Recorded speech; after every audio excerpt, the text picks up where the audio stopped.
Tere õhtust, püüame jälle mõelda ja mõtleme ühel üsna aktuaalsel teemal, pisut tavapärasest erineval viisil. Nimelt, mainstreami meedia on loonud asjadest ühesuguse pildi, aga seal taga on veel hoopis suurem pilt, mis on üsna õõvastav tegelikult. Tere tulemast Nadja ja Allan meile stuudiosse. Kõigepealt alustame sellest, et katsume teid natuke šokeerida.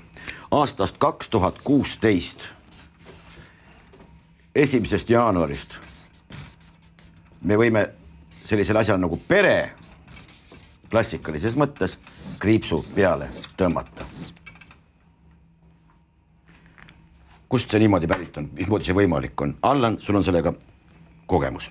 Enne kui me läheme selle case'i juurde, teeme selle asja selgeks. Jah, kust see uudis minuni jõudis võib-olla kõige paremini siis, kui me käisime Nadjaga koos sotsiaalkomisjoni istungil. Riigikogus, jah. 20. oktoobril oli. Alles hiljaaegu. Alles hiljaaegu, jah. Ja seal arutati lastekaitseseaduse eelnõu muudatusi, milleks oli siis ettepanekuid teinud Nadja. Kuidas see sinu selts oli? Perekonna lastekaitseks initsiatiivne grupp. Selline grupp esitas ettepanekuid ja mina olin nendega kaasas ja siis vastasid muidugi ametiisikud nendele ettepanekutele, lükkasid nad kõik rõõmsalt ümber ja selle vestluse nii-öelda kokkuvõtteks või ümberlükkamise kokkuvõtteks öeldi, et aga et pered kui sellist enam ei eksisteeri. Ma kirjutan siia üle veel, et võib-olla oli halvasti näha, pere tõmbame kriipsu peale. Ja miks ei eksisteeri siis 1. jaanuarist 2016, sellepärast, et võeti vastu selline seadus nagu kooseluseadus, mis väidetavalt ei võta hetero inimestelt mitte midagi ära. Selgub, et jah, tõesti ei võta midagi peale pere ära. Ja see ei ole niisama sõnakõlks, võidi ju väita, et see on selline, ütleme, et me lihtsalt keeleliselt nüüd laiendame seda perekonna mõistet. Tegelikult see on juriidiline ja väga tõsine probleem, millest inimesed ei saa lihtsalt aru, sest seadusandlus on ju paks ja keeruline. Vaatame, kui ilusa kujuga on juba paragrahv ise, mis on loodud väänamiseks ja ilmselt asjade käigus me näeme, kuidas selle kooseluseaduse juurde nüüd potsatab selle lastekaitseseadus ja veel takka pihta tuleb perekonnaseadus, et need kokkuvõttes annavad päris ilusa komplekti, millest me veel isegi ei tea, mis see kokkuvõttes võib endast tähendada.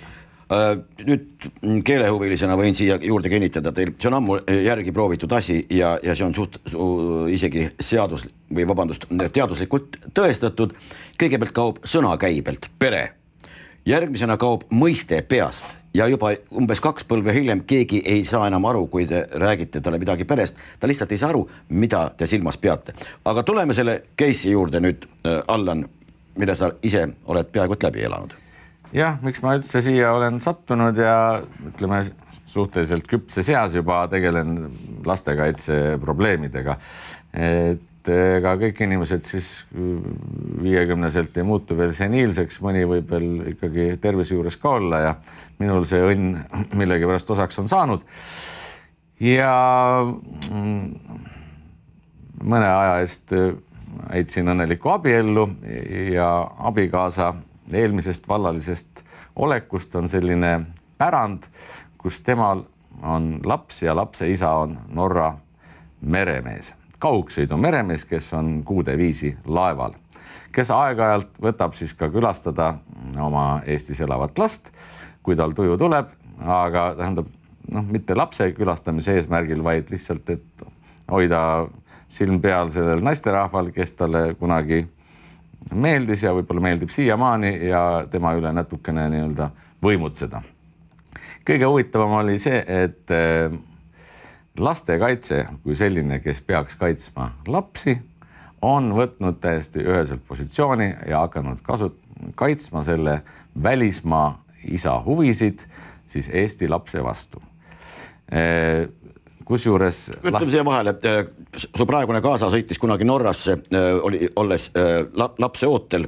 Seal tuli välja, et see Norra meremees ei ole üldse see pehme, soe inimene, kellena ta siin välja paistis. Ja veel lapse ootel tuli ta tagasi Eestisse? Tähendab ikkagi jah, see kui juba jutuks läks, see meremees otsis, ütleme, naisterahvaid interneti teel millegipärast just Balti vabariikidest, sest praegu on tal kodus Läti rahvusest abikaasa Norras ja internetis siis noored tutvusid omal ajal, ta lubas minu abikaasale, praegusele abikaasale maad ja ilmad kokku, mille peale inimene loobus siin oma tööst ja kõigest, põletas nii-öelda sillad, sõitis Norra, jäi seal rasedaks ja siis lugupeetud isa erinevalt oma lubadusest ei abiellunud selle naisterahvaga. Naisterahvast märkas, et üldse on väga palju erinevuseid selles, mida isa on lubanud ja mida ta tegelikult teeb ja tuli rasedana siia tagasi põhimõtteliselt täieliku vaesusesse ja rabeles siin sõnaga elu eest ja kasvatas last põhimõtteliselt üksipäini. See on pikk jutt, et me ei pidanud sellel Ega ei peatugi, nüüd on meil see pilt selge. Ja siis hakkas see isa sealt pommitama. No isa jah, sõnaga on järjepidevalt seisnud oma õiguste eest, eks ole. Temal on õigus last näha, eks ole. Tegelikult teda laps ei ole huvitanud, ta ei ole lapsega isegi tuttav, selles mõttes, et ta ei ole saanud emotsionaalset sidet lapsega, kuigi ta on elanud, regulaarselt käinud, elanud lapse ja tema emaga koos, eks ole, 2 nädala kaupa viibinud ühes korteris. Ta ei ole lapsega isegi kordagi jalutamas käinud, mis on nagu kõige lihtsam asi, mida üks isa võib teha, viib lapse ema jalust korraks ära, eks ole. Ja on põhimõtteliselt seal korteris viibides kirjutanud kaebekirju lastekaitse ja isegi saatkondadele igale poole selles küsimuses, et talle ei näidata last, mis on tegelikult vale, mida peaksid lapsekaitseorganid siis kontrollima, aga selle asemel sõidetakse emast lihtsalt tankiga üle või ükskõik millegi teeruumi. Aga siin ongi nüüd see tagapõhi, väga paljudel juhtudel on lastekaitsjatest kujunenud välja hoopiski perekondade lõhku. Teil on praegu ju suurepärane perekond, palju õnne, Allan, sul tuli paar päeva tagasi sündis peresse järjekordne tütar. Tütreke sündis. Palju õnne.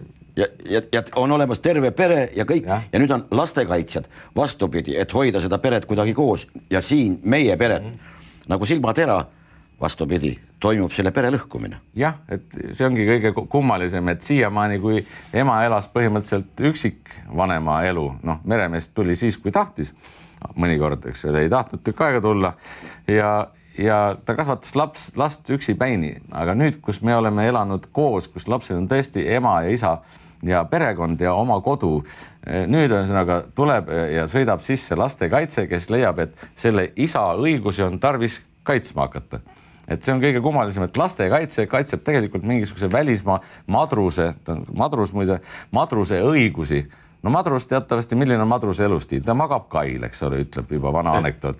Et praegu me ei tea, kus ta vahepeal on viibinud. Me tegelikult ei tea üldse, mis inimesega on tegemist. Lastekaitse ei tea absoluutselt ainult selle samase madruse enda ütluste kohaselt on võtnud seisukoha selle inimese osas. Seda, et ema ainukesena, kes tunneb seda inimest, leitakse, et selle ema ütlused on kallutatud, kuna ta on midagi pärast... ema ju. No ta on halval arvamusel. Siin trükkisin välja ka perspektiivsetest ja olemasolevatest seadustest tuleb välja, et lastekaitsjatel mingisugust vastutust oma otsuste eest tegelikult ei olegi.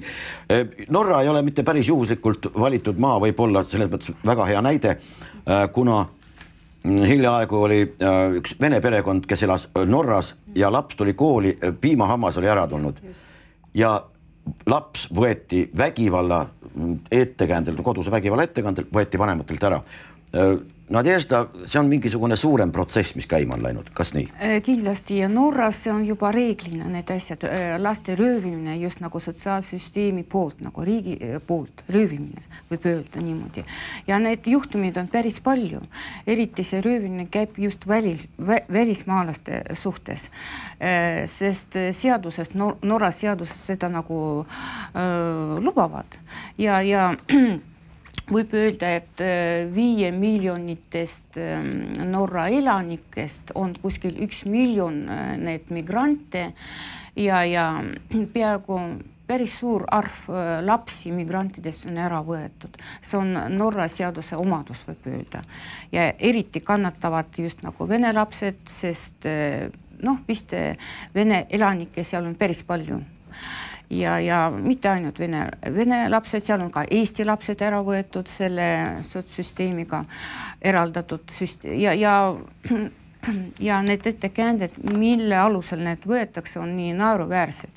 Näiteks üks vene kodanik, see on viimane teade oli sellest näiteks, et oktoobri alguses oli see juhtum, et vene tütruk ütles, ta oli vene kodanik, ajutiselt elas seal Norras, ütles koolis, et ta tahtis hobuse endale, aga isa ei ostnud talle.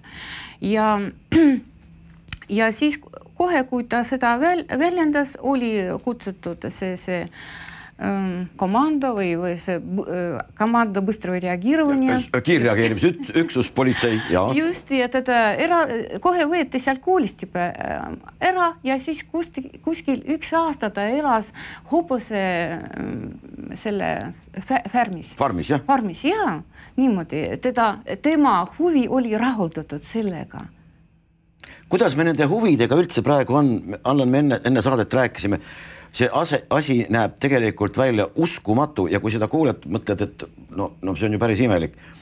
Kuigi kogu see kooseluseadus 10 aastat tagasi oleks tundunud igale tervemõistuslikule inimesele nagu absurdilähedasena.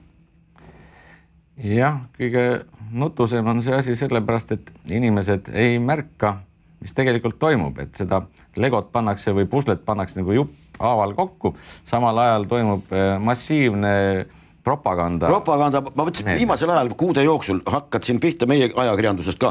Lastepeksu 3 levinumaid vormi, püksirihm, võmm lahtise käega kuklasse või paljale tagumikule ja siis kuidas saada kurjategijaks. Elektrikaablitega peksmine on ikka väga hull vaatepilt, räägib Liisa ja nii edasi.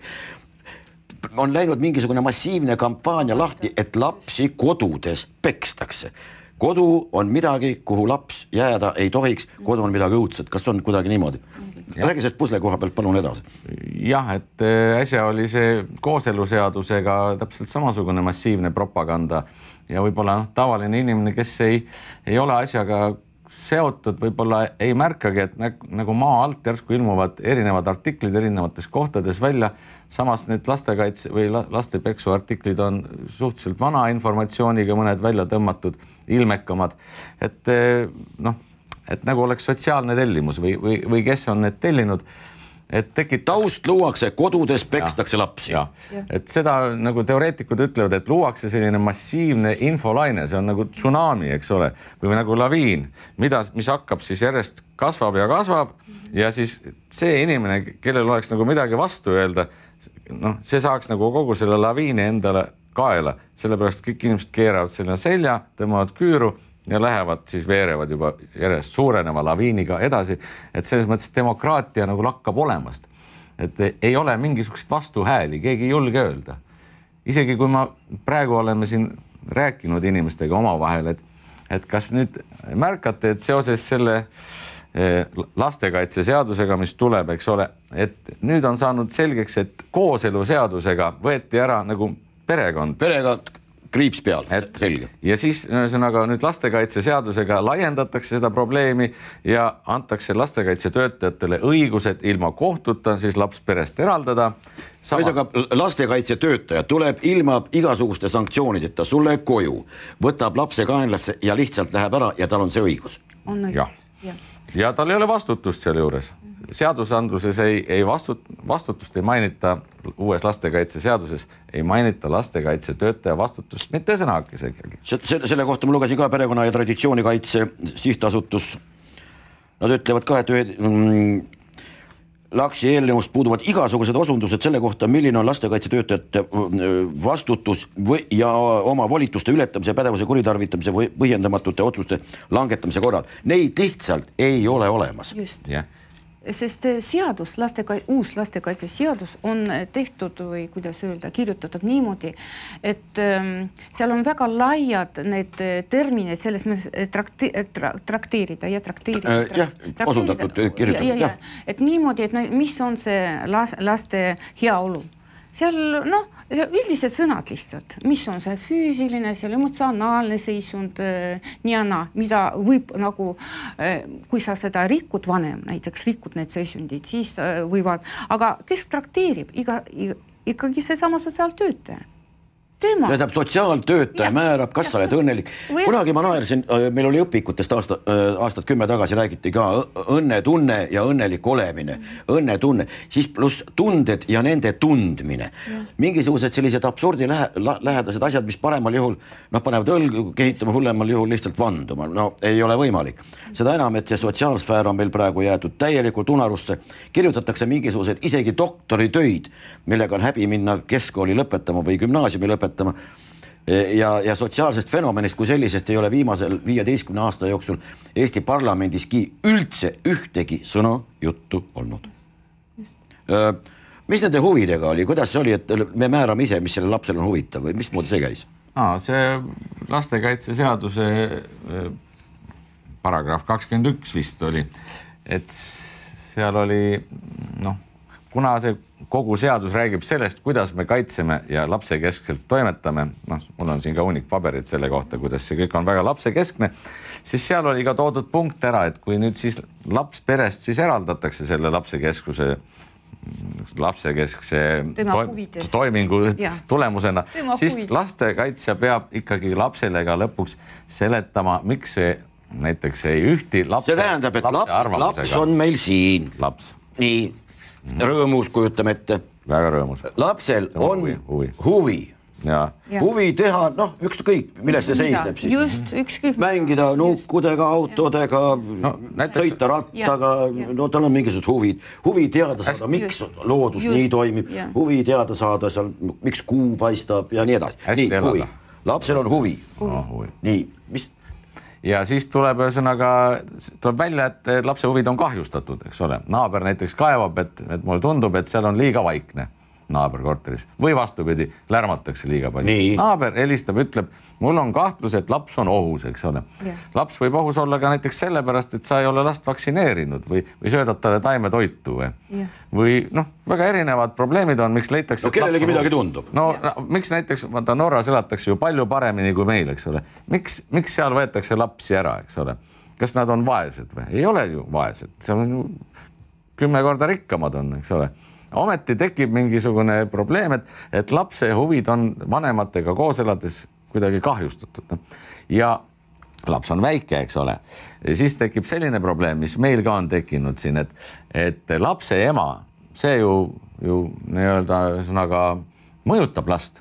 Eriti kui ta on näiteks lapsega elanud koos. Ja hoidku selle eest, et vanemad oma eeskujuga hakkavad veel lapsi mõjutama. Et laps on sattunud tema mõju alla, eks ole. Nii.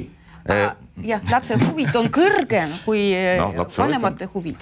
Lapse huvid on kõrgemad. Loomulikult. Lapse õigused on kõrgemad. Ma joonistaksin siia mingi ema ka. Nad on eraldi. Laps on eraldi ja perekond on eraldi ja vanemad on eraldi. Tähendab, lapsed on eraldi, vanemad on eraldi. Ja see on nüüd seadused, need, mis meid ootavad ees. Nii, ja siis tuleb lastekaitsetöötaja ja seletab lapsele ära. Ta selgitab välja lapse huvid. Selleks ta eraldab lapse, võtab niimoodi 4 silma all näiteks, suhtleb lapsega tungivalt. Mis ta soovib. Ja selgub, eks ole, mis selgub? Selgub lapse jooks, et tema ema ja tema kodu ei ole terve turvaline maailm, vaid on olemas keegi kõrgemal seisev isik, kes sõidab sinna sisse. Kes rahuldab tema huvisi. Ütleb, et ema on tegelikult üks pett olnud. Ta ei saa rahuldada tema huvisi. Sa pead palju paremini elama, kui praegu see ema, kes siin on, eks ole... Räägib sulle, et rohi on roheline, räägib midagi vanaemast veel kes ei saa osta hobust. Kes ei saa osta hobust. Ja hobust ei saa osta ja tuleb keegi, kes ostab sul hobu. Mul tuleb üks lastelaul meelde, hästi ilus muidu oli, osta mulle hobu. Mitte sellist ei tahtnud ma, oi. No võtta, aga sellise just saadki. Nii, aga mis selle arvamusega? Tuleb siis ühesõnaga, teeb lapsele oma uue arvamuse. Nii. Aga mis on veel pull, et millest hakkas meie probleemid lastekaitsetöötajaga esimene, et meie tahtsime võtta videokaamera sihukese suure, peaaegu nagu siin on, kaasa lastekaitsetöötaja ja ema ja isa kohtumisele. Ja kodanik lastekaitsetöötaja ka kategooriliselt keeldus mingisugust sellise dokumendi. See veel puudub, et mingisugune dokumenteeritud asi maha jääks. Äkki me pärast saame midagi tõestada, eks ole. See on niivõrd konfidentsiaalne kõik. See, kuidas lastekaitsetöötaja last niimoodi töötleb, see on konfidentsiaalne. See, kui sult võetakse laps ära, siis lääneriikides on näited, see on konfidentsiaalne. Kui sa sellest veel liitsatad, siis sa saad veel lapsi. Muide, ma lugesin alles hiljaaegu, et Saksamaal oli selline juhus. Saksamaal pandi mees vanglasse, kuna ta keeldus lapsele määratud kohustuslikust pornograafia tundidest. Ta ei olnud istunud küll pikka aega. 4-aastasele oli määratud pornograafia tund. Sekskasvatus. See on sekskasvatus. Sekskasvatus, jah. Millest see seisneb? Millal see pihta hakkab? Teine oli, et Ühendriikides oli... Kuskil oli niisugune lugu, et masturbeerimise õpetus 5-aastasele. See ei ole lihtne sekskasvatus, see on seksuaalne mitmekesisus. See on, vabandust, mitmekesisus. See on uus teema natukene. See on ka Eesti meedias või tähendab internetist on leitav juba, kuidas seda probleemi juba ka ametkonnad nagu lahendavad, et praegu ei ole nagu lastekasvatajatel ei ole võimekust õpetada lastele konkreetselt seda korrektselt seksuaalset mitmekesisust kui sellist. Millest see peaks seisnema? 5-aastane ma kujutan ette, et ta tuleb oma ämbrikesega, ma vaatan, korjavad lehti, kõik teinekord isegi loovivad 11 lehtidega, tõukavad isegi 11 lehe unnikusse, hullavad seal, kõigil on näod naerused, aga neil on terve avastamata maailm. Laps on seksuaalne olend, tal on õigus seksuaalsusele. Kust see nüüd tuleb? Kas see on ka seadusest? See on, juba tuleb, jah. Tuleb. Lapsed armastavad loomi näiteks. Kuidas? Lapsed armastavad loomi. Loomi? Nii? Miks mitte? No jah, on teadlused, kes seda nagu tõestavad, on ju leitud. Vot niimoodi. Aga laps on seksuaalne olevus, kellele tuleb nüüd uut orientatsiooni õpetada. Just õpetama, näitama, et sa pead ise valima, kes sa oled. Kas me räägime nüüd seadustest või on see mingisugune luulu? Natuke teine teema, see on kõik koos tegelikult. No meil veel ei õpetata minu arust seksuaalselt mitmekesisust. Aga see tuleb, sest Norras see on olemas. Euroopa Liidus igas riigis see samas Saksa näide oligi konkreetselt selle kohta, et seal õpetatigi ikkagi seal ei õpetata sul mingist heterosuhet. Seal on tegelikult, nägin hiljuti ühte filmi jällegi Saksa oma, kus oli toodud väga konkreetselt programm ette, kus õpetatakse ka oma või vastassoosse negatiivselt suhtuma. See on aga kõik variandid oleks lahti, et laps oleks avatud maailmale. Kuidas selle Enni valemiga nüüd oli? Nüüd tuleme meie Riigikogusse tagasi. Tähendab, peret kui niisugust enam olemas ei ole. Tuletame meelde. Peret ei ole. Sellises kitsas mõistes ei ole. Nii, aga on siis mingisugused mudelid ja selline mudel, et kus on vastassoost vanemad, kes on siis muretsenud kauba ehk siis selle lapse ostnud kuskilt, või vabandust, kes on ise muretsenud suurest armastusest endale järeltulija. See on niisugune äärmuslik mudel nüüd siis või? See on üksik juhtum, Üksik juhtum ja tähendab, isegi Norras praegu ametlikult on kuskil ainult 20% traditsioonilise perekondi, ketero. Kõik teised on juba mitmekesisus, võib öelda. Kogu see tohuvaba ohu, kuhu see peaks välja viima? Kas tõesti selleni, et maailma elanikkond nagu välja sureb? Väheneb 7 miljardilt 1 miljardile. Kuldne miljard, see projekt ei ole mitte mingisugune saladus, sellest on räägitud Bilderbergide klubis ja nii edasi. 1 miljardist inimesest piisab täiesti olemasoleva 1% elujärje tagamiseks. No vaatame konkreetselt, eks ole, gei pealinna Londonit. Mis seal toimub? Seal on nii palju igasuguseid neid Muhamedi usulisi ja sellist seltskonda, et nemad ei lase oma perekonda lõhkuda. Eks ole, mõnede aastate pärast me näeme, mis tulemus on sellel, kui perekond muutub selliseks N-inimese N-suhteks. Sellega võrreldes, kui on sul ikkagi selline usk, mis hoiab sind sellise jama eest tegelikult. Et me võime näha seda, et siin elavad lihtsalt teised inimesed ja kõik need tolerantsed tegelased on ühel hetkel välja surnud. Et kõige lihtsamalt öeldes. Tuleb meelde 60-ndate lõpus. Bžežinski ütles ka tollase Nõukogude Liidu kohta, et küsimus ei ole ei kommunismis ega mitte mingisuguses muus asjas tähtis oleks lahti saada. Maamatta õigeusk. Õigeusk on see, kes toetab perekonda. Seal on perekondlikud traditsioonid erakordselt tähtsad, sama on mitmel pool mujal maailmas ka, igal pool, kus perekonda hoitakse ja peetakse väga tähtsaks, iga ühiskond täpselt nii tugev ongi, kuivõrd tugev on nende algrakuk ehk siis perekond tegelikult, et perekondlikud sidemed. No aga nüüd me peame hakkama vaikselt lõpetama, küsimus on selles, et kuhu see kõik, see on nagu Overtoni aken, meile erinevus rikastab, vähehaaval portsioneeritakse, meile mingisugused vähehaaval antakse kogu aeg juurde.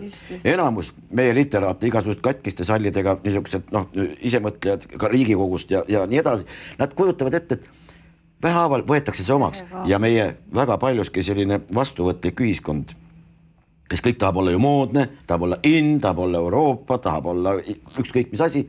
Peaasi, et sa ei pea olema siin kohalik, mingisugune kivistunud vaadetega, kas või perekonnale, mingisugune seltskond, kellele kõik uus võõras on.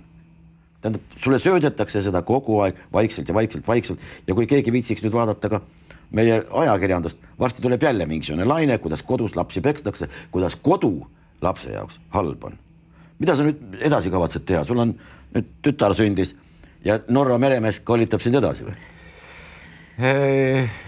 Ei oskagi praegu ütelda ausalt öeldes, mis edasi saab, aga hetkel oli lihtsalt tahtmine inimestele rääkida seda laiemas plaanis. Siin on need initsiatiivgrupid, kes ka tegelevad just, et inimesed saaksid natukenegi informatsiooni, kuna Riigikogus käib praegu selle seaduse, lastekaitseseaduse vastuvõtmine ja veel on võimalik midagi muuta. Ja enne kui tuleb hääletamine, ehk on võimalik veel ka muuta rahvasaadikute või ma ei tea, poliitiliste parteide arvamust, eks ole. Kuigi ausalt öeldes näha oli, et kui ikka on vaja vastu võtta, siis ikka võtakse vastu. Isegi väljas ja ka seest ilmselt normaalsed inimesed millegipärast kardavad vastu seista, kardavad olla nemad ise ja võib, siin me jõuame kontseptuaalse valitsuse määranguni, mis asi see on ja kuidas seda tehakse ja kuidas on piisavalt üldine juhtimisprintsiip, kuidas see toimib. Niimoodi, et inimesed on mullis sees ja nad ei näegi, et neid kuhugile juhitakse. Et ka turumajandus on tegelikult ikkagi, ka turumajanduses eksisteerib plaan. Ei ole olemas kaks vastandlikku mõistet, plaanimajandus ja turumajandus. Me oleme ju kuhugile teel. Vektor on ju määratud, aga meetodid on lihtsalt hoopis teised. Et tundub, et kõik läheb nagu iseenesest, inimesed kolivad Eestist ära, eks ole, mis vahet seal on? Kas need saadeti vägisi ära, siis nad tundsid, et nad tahaks tagasi tulla, nüüd nad lähevad ise ära ja ei tahagi nagu tagasi tulla. Aga tulemus on ju sama, inimestest maa tühjeneb. Ja lõppkokkuvõttes, kui me tuleme, kõik võitlevad suuresti inimkaubandusega, siis mis kaubandus see on, kui need lapsed edasi tagasi rändavad, neid võetakse, omistatakse, neid antakse? Lapse kaubandus. Jah, sinnani me ei jõudnudki veel, et laps kui kaup. Laps kui kaup, jah. Kallis rahvas, mõelge selle peale ka, kui edaspidi Toompea jutte või ükskõik kuskilt kuulate või mingisuguseid kirjutisi, kas ajalehtedest loete, ajakirjadest, või siis raadios kuulatavat või räägitavat jälgite, nii et tasub oma pead kasutada. Me saate lõpetame seekord. Kui ma seda esimest korda seda videot nägin, ma mõtlesin, et see ei saa võimalik olla. Vaatasin teist korda veel, siis hakkas paha. Võib-olla mõnel hakkab hea igal juhul väike jupp sellest videost ja vaadake, mis toimub nende väikeste laste peades. Ajupesu selles eas muide on ilmselt kõige lihtsam. Nii et mõelge nende asjade peale. Meie mõtleme teiega koos jälle 2 nädala pärast, aitäh!